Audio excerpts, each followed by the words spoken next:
तो आज हम पढ़ने वाले हैं फ्लो चार्ट ऑफ मियोसिस। ऐसा सेम क्वेश्चन एनसीईआरटी में पूछा है, फ्लो चार्ट बताओ माइटोसिस का डिप्लॉयड के अंदर और हैप्लॉयड के अंदर। तो इस मियोसिस वाले फ्लो चार्ट के पढ़ने के बाद हमारा जो क्वेश्चन जो मियोसिस से रिलेटेड आता है कि किस में कितना नंबर ऑफ क्रोमोसोम है या कितना नंबर ऑफ सेंट्रोमियर है, ये सारी चीज़ें हो जाएंगी क्लियर। लेकिन इसको पढ़ने से पहले हमको कुछ नोटेशन याद करना पड़ेगा, दिमाग में रखना पड़ेगा कि स्मॉल n का मतलब ये है नंबर ऑफ क्रोमोसोम और कैपिटल C का मतलब है अमाउंट ऑफ क्रोमोसोम। ठीक है, तो चलो शुरू करते हैं। जीवन मतलब होता है गैप वन में जो आपका नंबर ऑफ क्रोमोसोम होता है वो 2C होता है और अमाउंट ऑफ क्रोमोसोम 2C होता है और नंबर ऑफ क्रोमोसोम 2n होता है।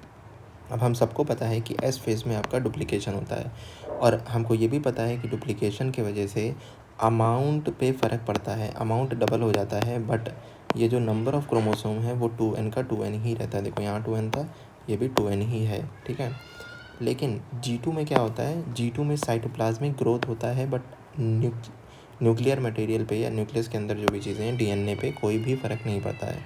तो यहाँ पर 2n/4c है, तो यहाँ पर भी 2n/4c रहेगा, यानी कि नंबर 2n रहेगा और अमाउंट 4c रहेगा।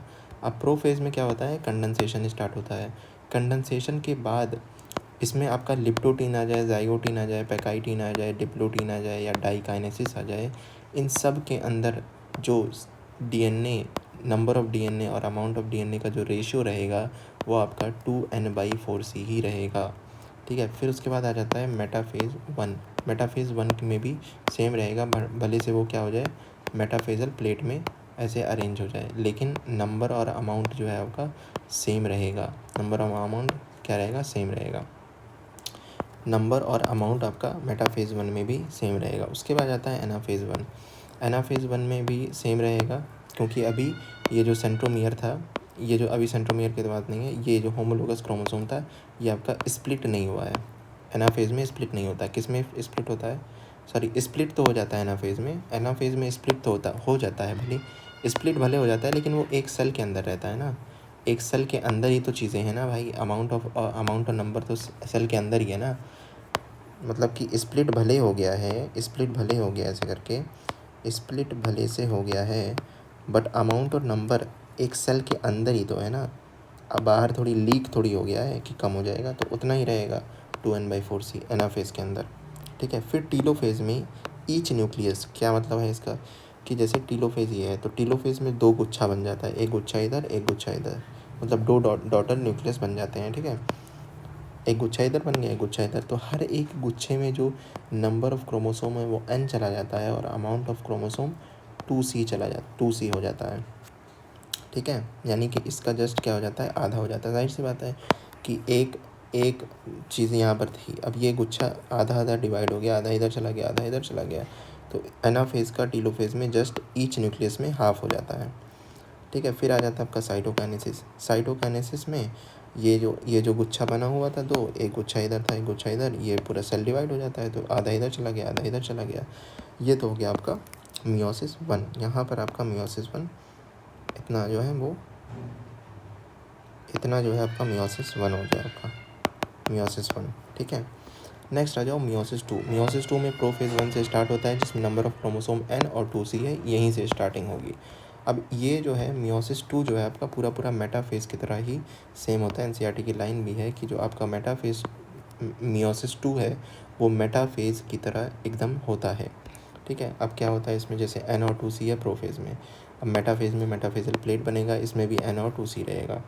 एनाफेज़ में जो आपका सेंट्रोमियर है, ये जो सेंट्रोमियर था ये वाला क्रोमोसोम का, ये स्प्लिट होता है, ये इधर जाता है और ये इधर जाता है, तो एनाफेज़ में उतना ही रहेगा। फिर वही रीज़न है कि भाई जो भले से डिवाइड हो रहा है, ये भले से स्प्लिट भले हो रहा है, बट है तो सेल के अंदर ही ना, तो नंबर और अमाउंट दोनों ही अभी सेम रहेगा। लेकिन अगर हम बात करते हैं टीलोफेज़ में फिर वही आ जाता है कि स्प्लिट होकर के एक गुच्छा इधर बन गया, स्प्लिट होकर के एक गुच्छा इधर बन गया, लेकिन नंबर जो है उतना ही रहा और अमाउंट जो है इसका हाफ हाफ हो गया। कहाँ पर, हर एक न्यूक्लियस में, यहाँ पर और यहाँ पर हर एक न्यूक्लियस में आपका नंबर और अमाउंट उतना ही रह गया। फिर उसके बाद आपका आ जाता है साइटोकाइनेसिस में ई डॉटर सेल में जो आपका 2 गुच्छा बना हुआ था वो डिवाइड हो जाता है। तो इसका कंक्लूज़न क्या है? कंक्लूज़न अगर हम जानना चाहें तो देखो, मियोसिस फर्स्ट से पहले, यहाँ पर आपका मियोसिस फर्स्ट है ना, यहाँ पर मियोसिस फर्स्ट हो रहा है, ये मान लेते हैं मियोसिस फर्स्ट यहाँ पर हो रहा है। तो मियोसिस फर्स्ट से पहले जितना भी है 2n/4c है। मियोसिस सेकंड से पहले, यहाँ पर ये मियोसिस सेकंड से पहले जो आपका है वो आपका है n/2c, और मियोसिस सेकंड के बाद जो आपका डॉटर में आ रहा है वो n/c आ रहा है। तो ये 3 रेशियो आपको याद रखना है बेसिकली, 2n/4c, n/2c और n/c। समझ में आई बात? 2n/4c, n/2c और n/c। ठीक है, तो ये आपका फ्लो चार्ट हो गया मियोसिस का। सेम ऐसे ही माइटोसिस का। अब जब मियोसिस का आ गया तो माइटोसिस तो बहुत आसान है। जैसे कि G1 2n/2c, एस फेज में इसका डबल हो जाता है, अमाउंट और नंबर उतना ही रहता है। किसी पे बंदे से ये चीज़ छुपी नहीं है कि अमाउंट तो जो है डबल हो जाता है बट नंबर उतना ही रहता है। G2 में हो गया 2n और 4c। फिर प्रोफेज में हो जाएगा, प्रोफेज में भी सेम रहेगा, लेकिन मेटाफेज में भी सेम रहेगा, मेटाफेजल प्लेट बनेगी। लेकिन एनाफेज में क्या हो जाता है आपका, डबल हो जाता है। एनाफेज में डबल हो जाता है क्योंकि ये टूट जाता है। अब ये जो क्रोमोसोम है ये टूट के यहाँ पर टूट गया, ये अलग हो गया है, तो अमाउंट इसका जो है डबल हो गया। अब टीलोफेज में क्योंकि ये जो डबल हुआ था ये जस्ट आधे गुच्छे में डिवाइड हो गया, तो ये ईच न्यूक्लियस में 2n/4c हो जाएगा, इसका हाफ। और ये साइटोकाइनेसिस में 2n/2c हो जाएगा ईच डॉटर न्यूक्लियस के अंदर।